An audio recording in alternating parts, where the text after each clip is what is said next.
So I got a lease quote in front of me here that I'm going to walk you guys through, run through just some major vocab things that you guys will hear when discussing a lease and what factors are important to you when you are looking at what your lease payment may be and what budget you can afford.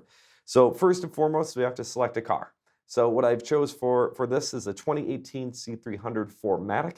Okay, so that is our small size sedan vehicle here, one of our top sellers for Mercedes-Benz. MSRP on this car is $52,800. Okay, so that's the first thing that's important is the MSRP of your vehicle, because that is going to start where our payments are going to come from, is that MSRP. Second thing is going to be what they refer to as the residual value. Okay, your residual value is what you can purchase your vehicle for at the end of your term, whether that be 24 months, or in this case, I'm using the traditional 36, which is what you'll see on most of the ads. Now, your residual percentage changes depending on how many miles you drive. In this case, I'm saying I'm a 7,500 mile per year driver, as I am myself, which would give me a 55% residual. That means at the end of my term, Mercedes-Benz is saying my car will be worth 55% at the end of 3 years, assuming I've only driven 7,500 miles per year. In this case, that would mean my car is worth $29,040 at the end of my lease term. Okay? The next thing that goes into that is your money factor. Money factor, think of an interest rate, but it's going to be your interest rate plus a little bit of a rental charge. In this case, that number is 0.00028. Now, what the heck does that mean? If we take that number and we multiply that by a factor of 2,400, that's going to give you an effective interest rate. In this case, that would be a 0.78% interest. Okay, but remember, it does include that little rental charge in there too. So very, very aggressive financing on the leases as well. So we're not paying a ton to do that. In this case, for this example, I'm selling you guys the car for $44,900.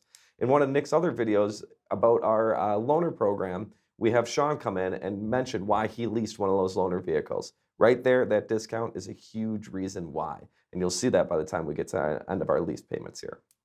Okay, so you have your MSRP, you have what I'm going to sell you the car for, and then we have our residual and our money factor. So how does that equate into what a lease payment's going to be?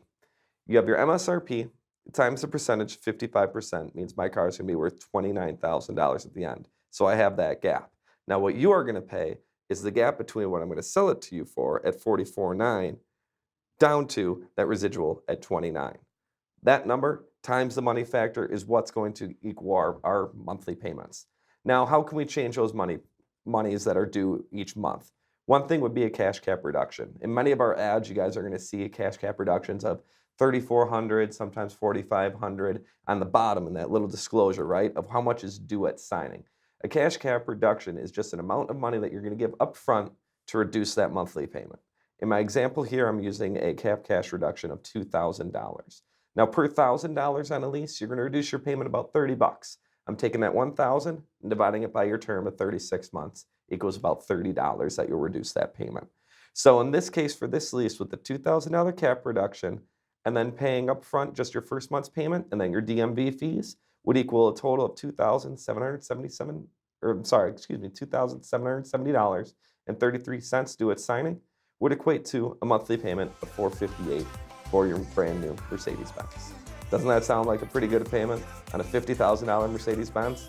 A lot cheaper than you probably thought. Come down and see us. We have plenty to drive, plenty of great deals just like this. We'd be happy to get you in a new Benz. Thanks.